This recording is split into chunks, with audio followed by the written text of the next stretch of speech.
मैथिलीक सब अनुरागी श्रोता का राजीवक नमस्कार।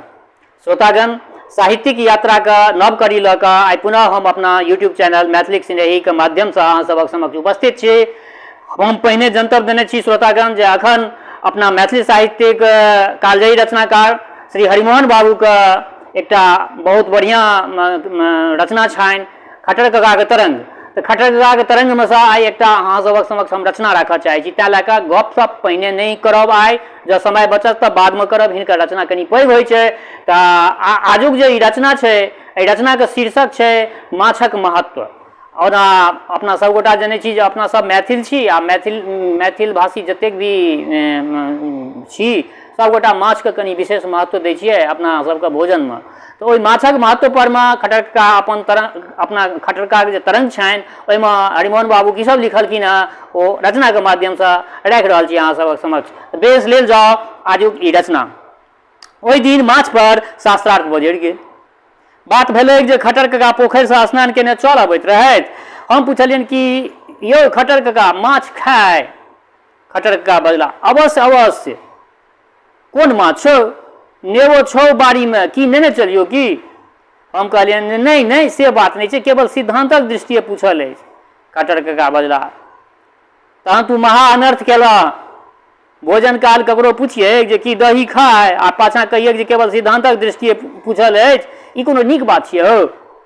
जो माछक गप करबाक हो तो सिद्धांतक दृष्टिए करक नहीं चाही। हम कहलियनि एकटा वैष्णव जी आयल छथि गाम में, ओ सब लोग के कंठी बान्हे कहै छथिन। खट्टर कका, वाह, ओ के छथिन ओ वैष्णव जी हो? हाँ, पहिने हुनकर जे इष्ट देवता रामचंद्र जी छथिन ओ कहियो कंठी बन्हलखिन हँ?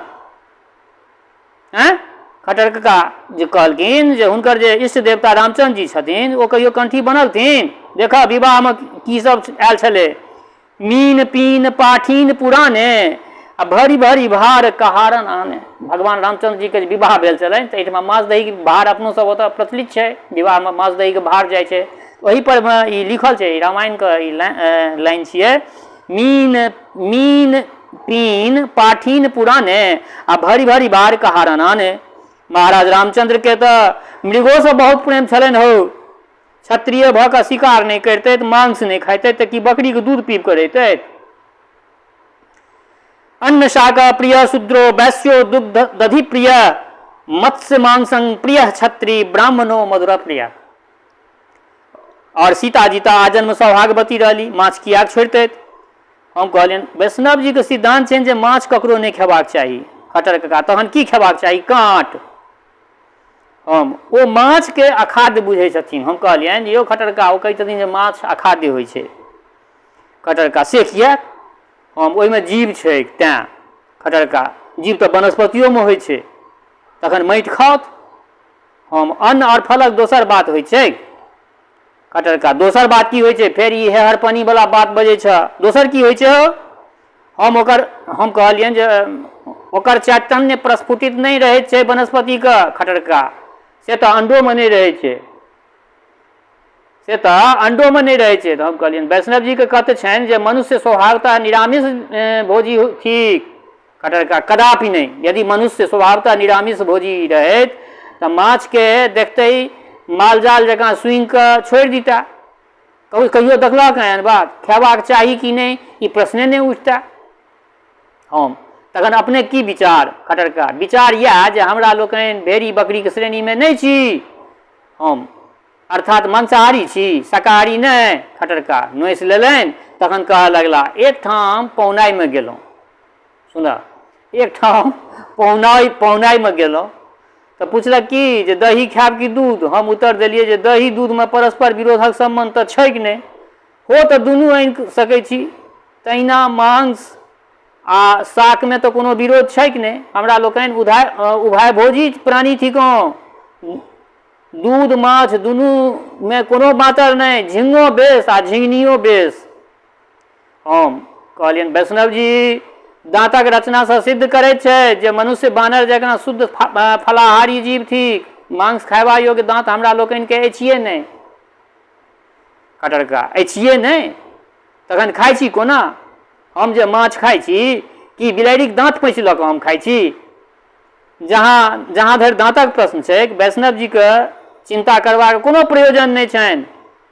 हाँ, वेदांतक भऽ गेलाक उत्तर, अगर वेदांतक भऽ गेलाक उत्तर तऽ लोक वेदांती बनिए जाइत अछि। जहन दाँत सबके टूटि जाइ छै तहन तऽ वेदांती लोकके बनैए पड़ै छै। खट्टर कक्काके ई अपन तर्क छलनि। हम कहलियनि परंतु शास्त्रक दृष्टिए तऽ मांसाहार अखाद्य भेल ने खट्टर कक्का। खट्टर कक्का परम विहित यथार्थ पशुआ सृष्टा, कोन स्मृतिक प्रमाण चाहैत छ? मनु याज्ञवल्क्य आदि तक खैबा योग्य माछक नामो गना गेल छथि। हम स्मृतिक बात जाय दिअ, जीव दयाक दृष्टि से विचार करू। खट्टर कक्का हम जँ माछ पर दया करबै ताहिसँ की हेतै हो? हम जे ओकरा पर दया करबै ताहिसँ की हेतै? बोगला तऽ ओकरा पर दया नहि करतै, चिल्हरि तऽ नहि छोड़तै ओकरा खायवला बहुत जन्तु जीव छै।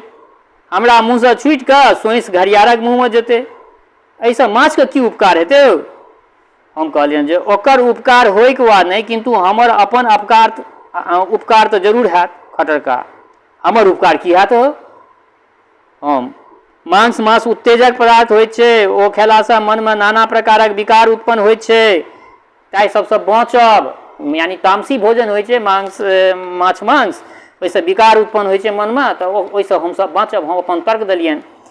खट्टर कक्का कहलनि तखन तऽ सुन्दरी युवती से विवाह नहीं करबाक चाही लोकके। 80 वर्षक कुरूपा वृद्धा से विवाह करे, जकरा देख कऽ मन में कोनो प्रकारक विकारे नहीं उत्पन्न हेतै। हम कहलियनि वैष्णव जी के आशा छनि जे माछ तामसी भोजन छै, हानिकारक छी। खट्टर कक्का आब तो आयुर्वेद पर एल हँ, आब तो आयुर्वेद पर एल। तखन निघंटू उठा के देखक जे रोहु कतरा मांगुर आदि माछक की गुण छै।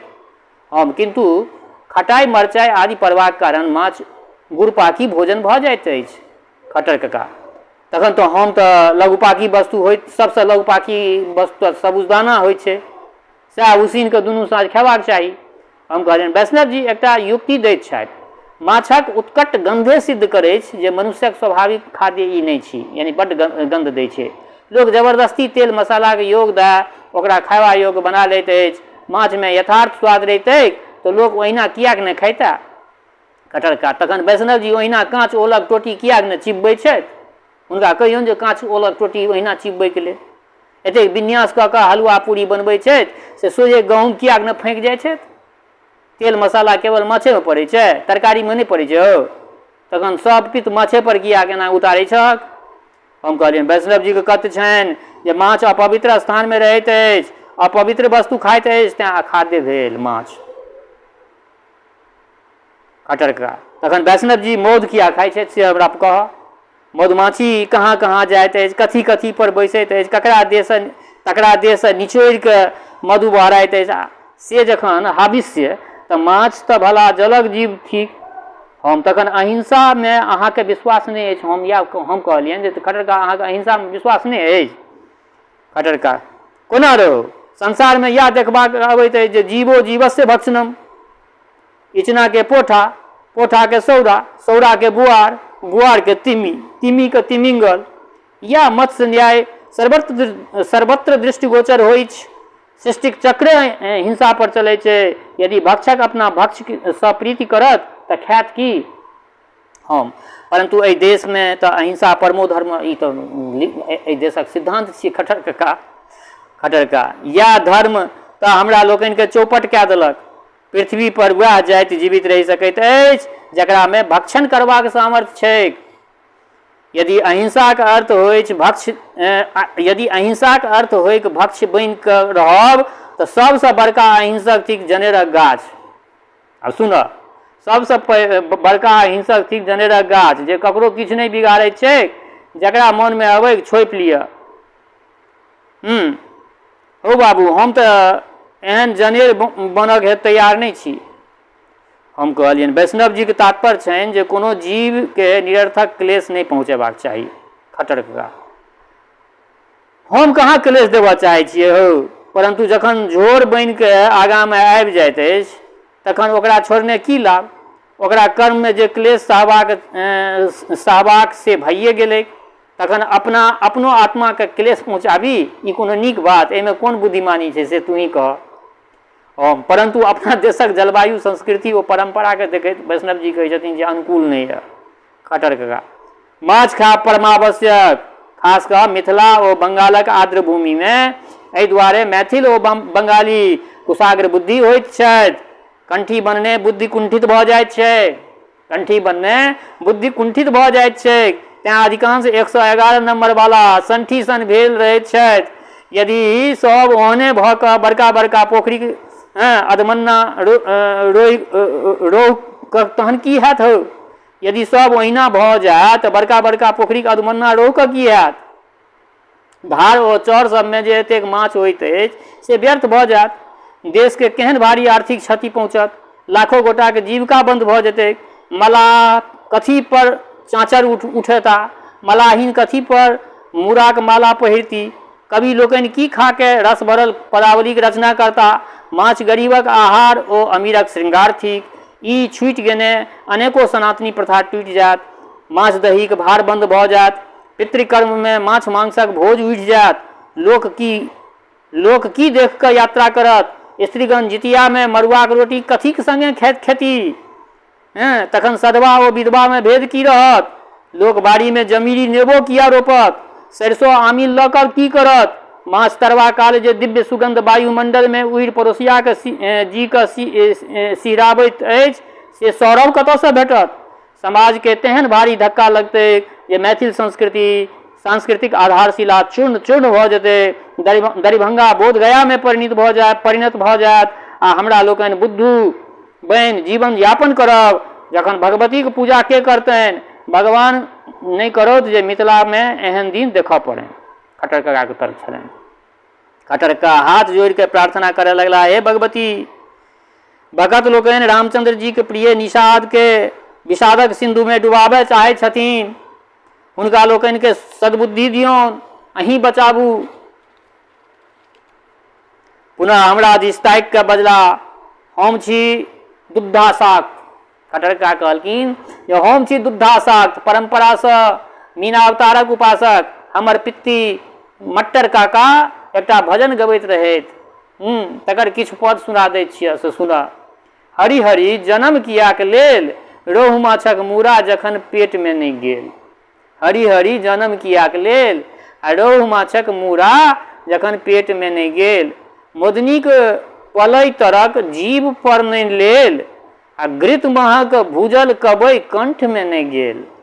लाल लाल झिंगा जखन दांत तर ने देल, मांगुरक झोर से चरणामृत नहीं लेल।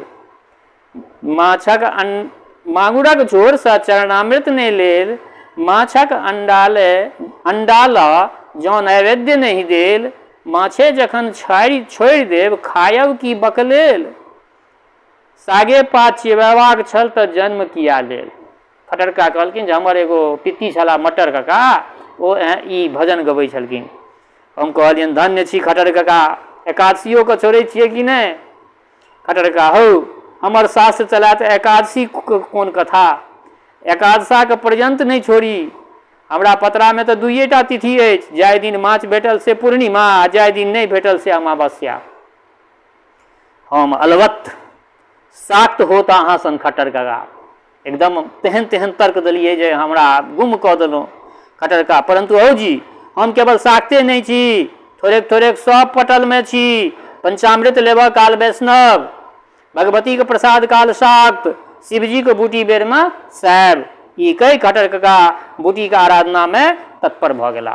तऽ बेस श्रोतागण, ई अपना मैथिली साहित्य कालजयी रचनाकार श्री हरिमोहन बाबू के जे रचना छै खट्टर काका के तरंग, ओहिमे सँ लेल ई एकटा रचना माछक महत्व। ई खट्टर काका के तरंग में से माछक महत्व, माछ के की महत्व छै आ माछ किया मानि लिअ खाइ छै लोक, ओहि पर में ई अपन तर्क देलखिन हँ। हालांकि हास्य रचना छियै। आ दोसर बात किछु अगर लॉजिकली अगर सोचै छियै तऽ कखनो कखनो खट्टर काका के बात में किछु वजन बुझाइए हमरो सबके, जे मतलब अपना मिथिलांचल आ वेस्ट बंगाल आ किछु असम, एही तीनटा रीजनमे ब्राह्मण जे छथि से एहि सब चीजके भक्षण करै छथि। अन्यथा अन्य प्रदेश जेना उत्तर प्रदेश भेल, राजस्थान भेल या हरियाणा भेल, एहि सब प्रदेशमे जे छै से या साउथ इंडिया भेल, एहि सबमे जे छै से ब्राह्मण माछ मांसक भक्षण नहि करै छथि। परंतु अपना ओतऽ लोक ब्राह्मणो जे छै से माछक सेवन करै छथि। तऽ ई एकटा स्वस्थ मनोरंजनके लेल किनको आस्थाके साथ एहिमे कोनो तरहके अगर किनको आस्था परमे अगर ठेस पहुँचाए तऽ ओहिके लेल हम क्षमा प्रार्थी छी। ई खटरकाके एकटा मात्र हास्य मनोरंजनके हेतु ई रचना जे छै से खटरकाके तरंगमे सँ हम अहाँ सभक समक्ष रखलहुँ हँ। अपना प्रतिक्रियासँ जरूर अवगत करायब। संगहि एकटा बात कहऽ चाहै छी, जँ केओ गोटा नव छी हमरा एहि चैनल पर, मैथिली सिनेहीके पहले बेर देख रहल छियै वा सुनि रहल छियै तऽ निश्चित सब्सक्राइब कऽ लिअ। आओर दोसर बात, हमर श्रोता चाहे गाँवमे रहै छी वा प्रदेशमे, देशमे रहै छी वा विदेशमे, जतऽ कतौ रहै छी, स्वस्थ रहू, निरोग रहू, अपना आचरणके पवित्र बनेने राखू। माता जनक नंदिनी जगदम्बा माँ वैदेहीके कृपा सदिखन अहाँ सब पर बरसैत रहए। शुभकामनाक संग जय मिथिला, जय मैथिली।